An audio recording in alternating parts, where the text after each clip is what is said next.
everyone, welcome to my strength and conditioning presentation. Today I'll be presenting about my strength and conditioning gym, Mind and Body. So here at Mind and Body, we empower individuals by building physical strength and mental resilience. We combine expert training with exercise psychology to enhance performance, confidence, and overall well-being. Our holistic approach helps members thrive in both fitness and in life. This here is a picture of my gym. So it has 10 squat racks, lots of plates. There's also an area to do benching and also rowing. We have a state-of-the-art gym, a bathroom, 2 offices, and a cryotherapy station. There's another aerial view. All right, so what is our coaching philosophy? So we aim for strength and conditioning, and this is going to be principles for the swimmers. So we look for explosive power, which is key for starts, turns, and sprint speed. We also are looking for strength and endurance, which is going to help maintain that speed through the races. And we also want injury prevention and mobility, which protects shoulders, knees, and lower back. And we also do psychological training, which is going to enhance focus, motivation, and day-to-day race confidence. So I'm going to do a needs analysis. So what population am I working with here? So I'm working with competitive collegiate athletes, and we're doing sprinting, mid-distance, and also distance. So I'm going to be analyzing the population bioenergetics, their movement, and injury. So some common competitive swimming weaknesses can be a lack of explosive power from starts and turns. If you don't start correctly, it's very hard to come back from that. Some shoulder overuse injuries, lower body fat, high lean mass needs. If you don't have a lot of body fat, you are more likely to not float as much. And mental fatigue and performance anxiety, which is very common across pretty much every single sport. So bioenergetics. So we're going to be talking about our primary energy systems and the training needs based on those energy systems.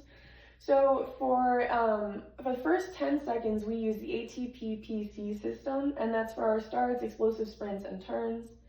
Then we move into the glycolytic system after 10 seconds to about 2 minutes. That's for our mid-distance races, which would be about 100 meters to 200 meter events.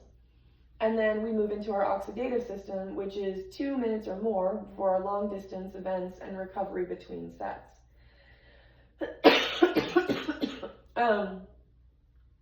And then our training needs based on those energy systems. The ATP-PC system is more for strength and power.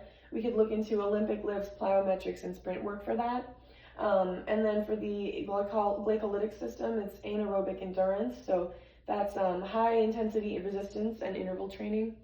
And then our aerobic capacity oxidative system would be rowing, circuit training, and active recovery. So moving on to a movement analysis, let's talk about some key movements in swimming.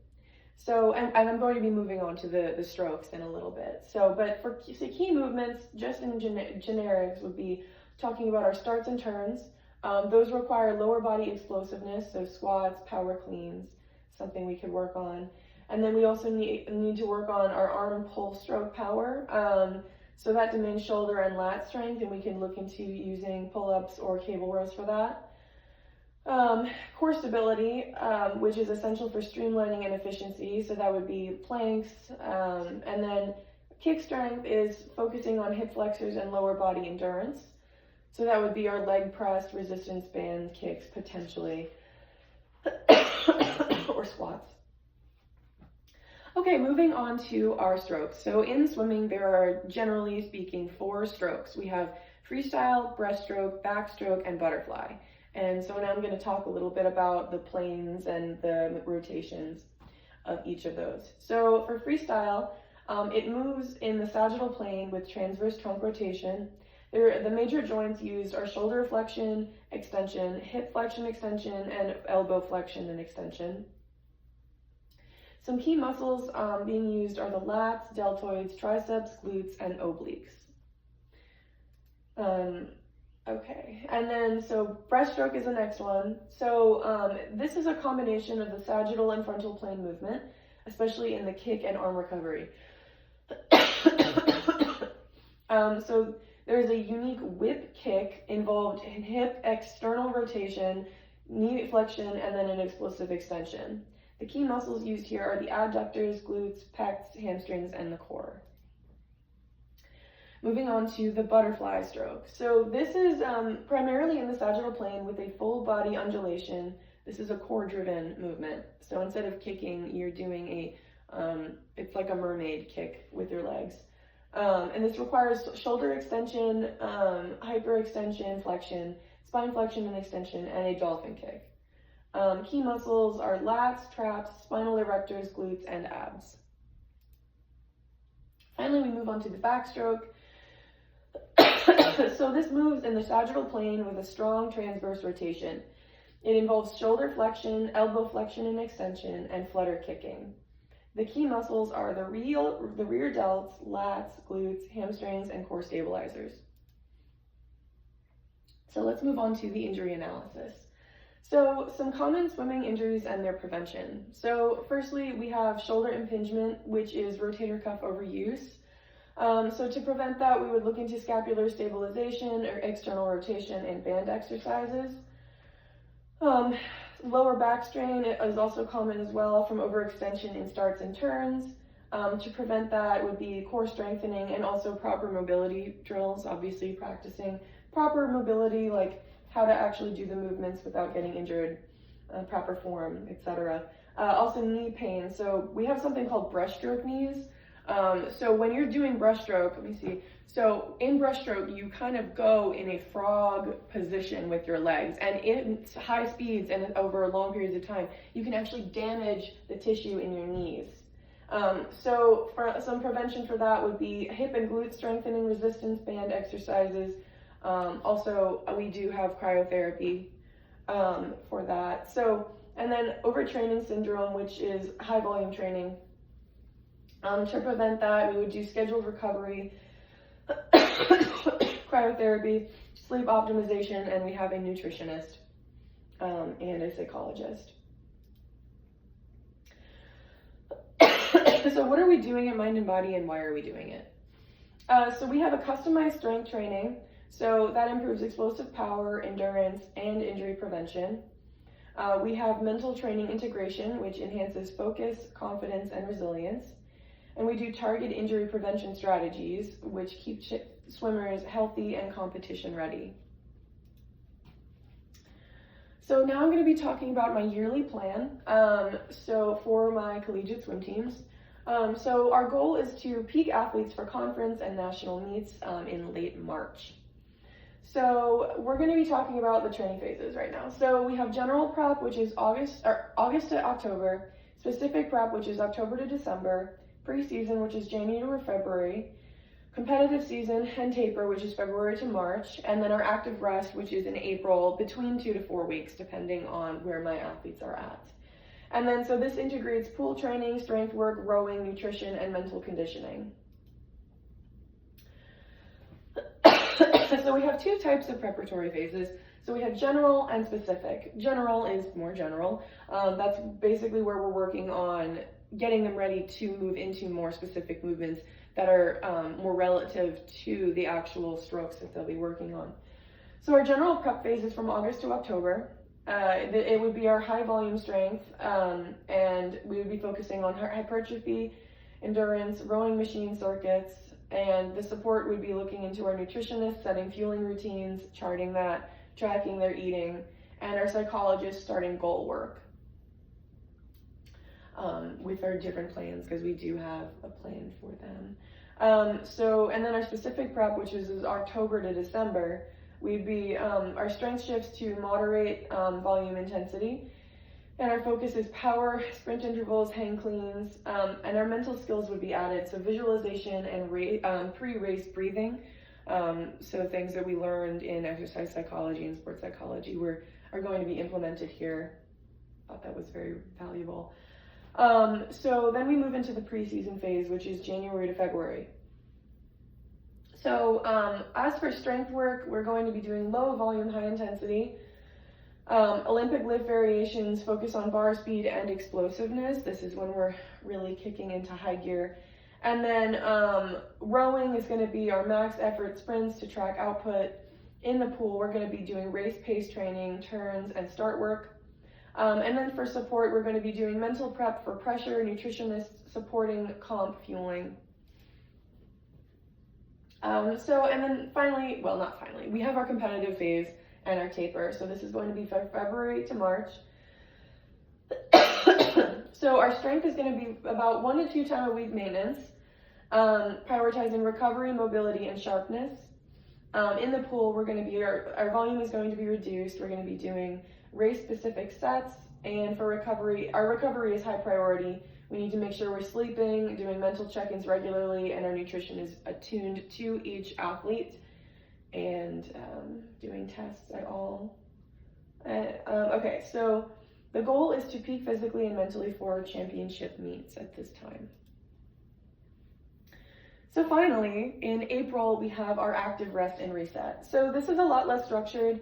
It's going to keep the body moving, which is going to reduce soreness, but this is movement without pushing. So this is basically like listening to your body and hearing what it needs in this moment. I think a lot of athletes get kind of overwhelmed by what their body or what coaches are demanding of their bodies during competition. So at this point, this is about taking care of yourself, listening to your body, and what it needs after physical stress being placed on it for so long. Okay, so now I'm going to show you a little bit about what a week looks like in my gym. So I'm going to go through day 1 to 3. They're not necessarily in order, it's just 3 days non-consecutively of what I'd be looking into working with my athletes. So day 1 would be our lower body focused and pool sprints. For our exercises, we would be looking at barbell squats, so 4 sets of 8, dumbbell walking lunges, so 3 sets of 10 per leg, Romanian deadlifts, which would be 3 sets of 10, standing calf raises at 3 to 15 reps, 3 sets of 15 reps. And then we do pool sprints. So 6 sets of 25-meter sprints and 30 seconds to 60 seconds rest. So day 2, again, not necessarily consecutively, but just another example. This would be our upper body strength day. So we were looking at bench press, which would be 4 sets of 8. Our barbell rows would be at about 3 sets of 10. Our dumbbell curls would be 3 sets of 12. Tricep dips or bench or bars, which would be 3 sets of 10 to 12, depending on where they're feeling.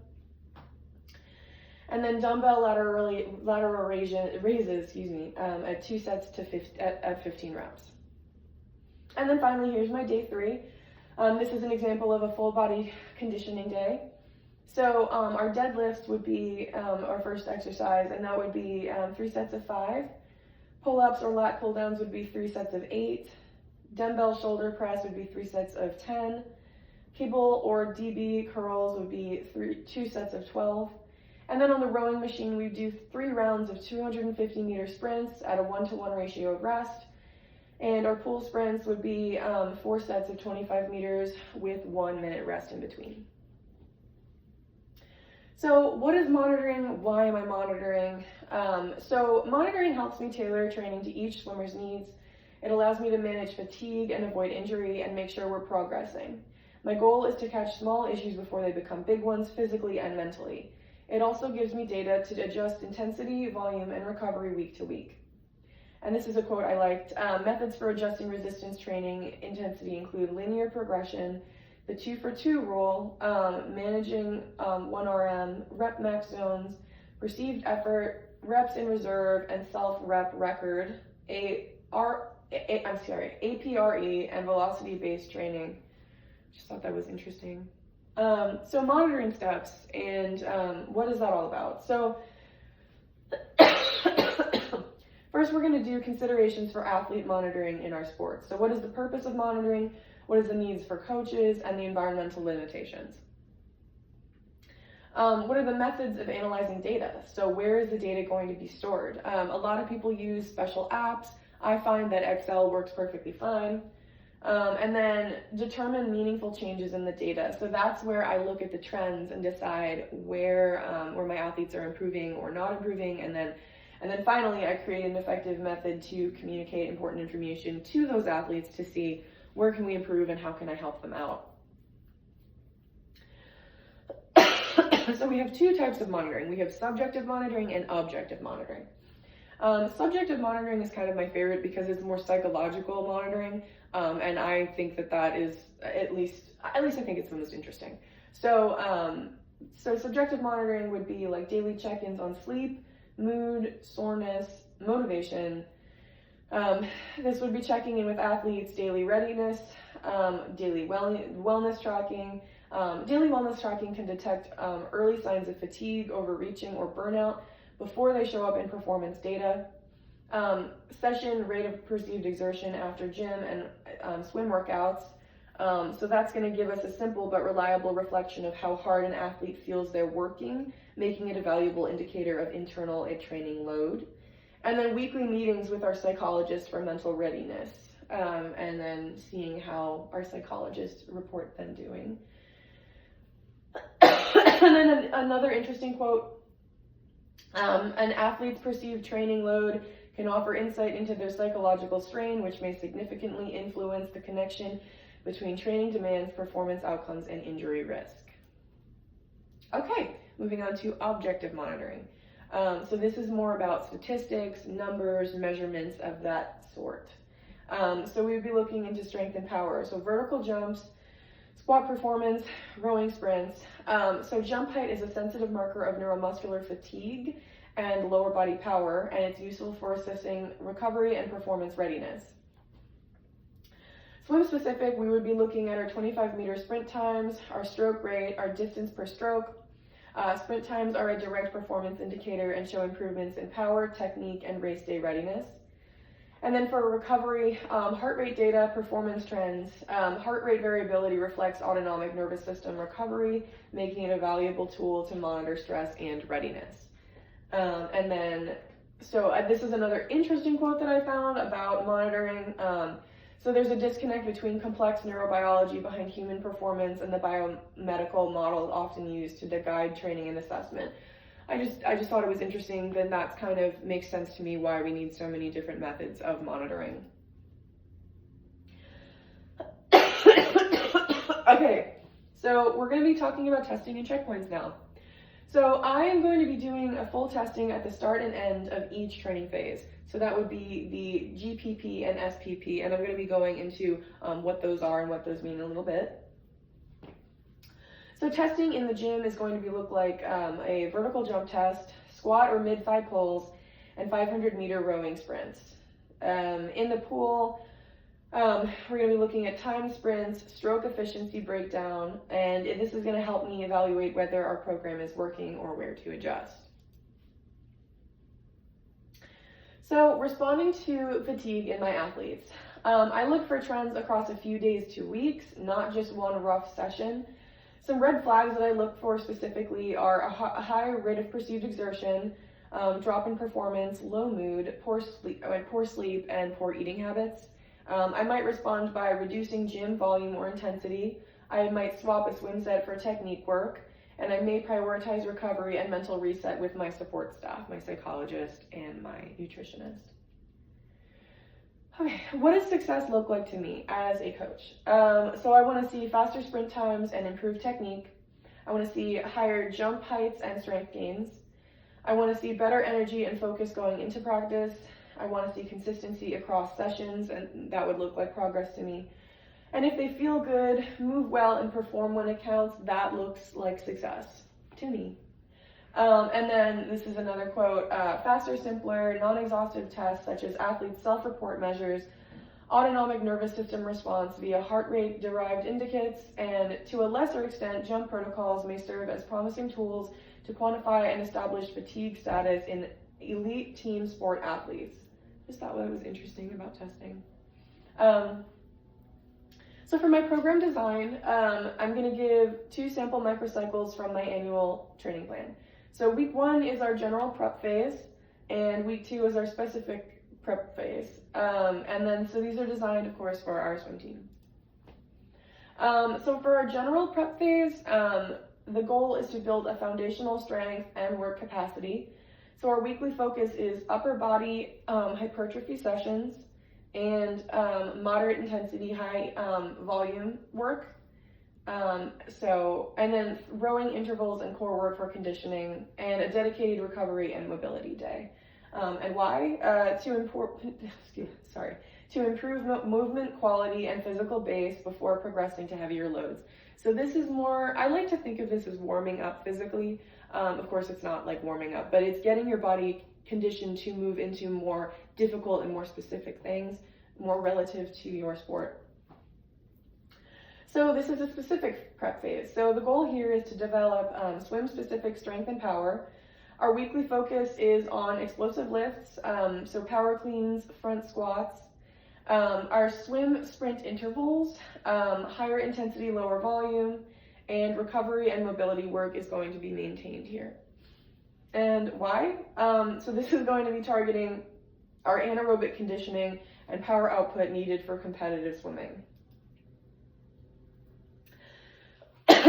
So today I talked about the different phases that we go in, the importance of working with our athletes, the different types of monitoring, and I really just want to talk about, we really care about our athletes. Our athletes are very important to us, and I specifically think that mental health is the most important thing about being in a team.